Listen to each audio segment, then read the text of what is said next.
When we think about entrepreneurship, the words formal and structure are typically not things that come to mind.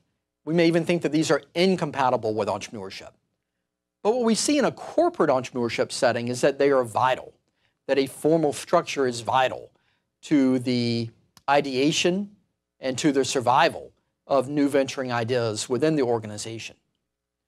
What we find is that formal processes are the way that most organizations work. There are workflows, there are structures, there are organizations that help the company survive and to grow, and you want to embed within that organization a means by which individuals and groups and teams can be entrepreneurial and can be recognized for that and receive support for that, and that you can shepherd true innovative ideas through the organization and into the market. In a recent survey by McKinsey, they found that organizations that have these formal structures do better in bringing innovation to market, that they're able to identify and act on entrepreneurial opportunities and translate them into real commercial products and services. And what we see with that, by example, is allowing time for employees. Do you have any kind of a structure that gives employees 5% or 10% or 20% of their time to think about innovation, to be entrepreneurial? And it's not relegating entrepreneurship to something that employees are expected to do at nights or on the weekend, but something that they are expected and encouraged to do within their normal workday and in complement with their existing activities.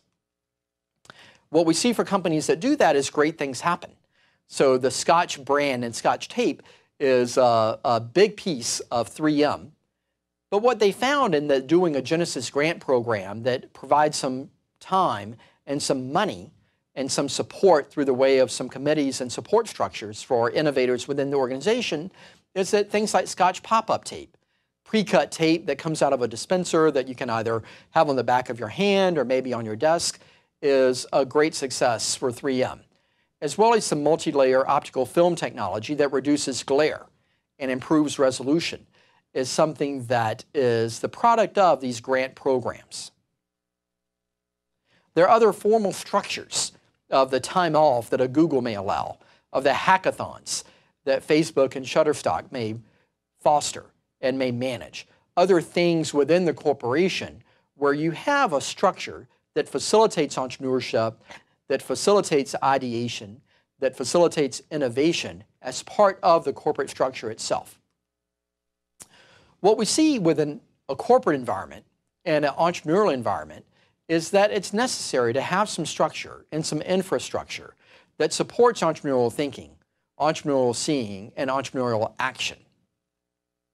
And those are the premises that we're working in within the opportunity analysis canvas, where we can think about for each of these elements, are they supported by the organization?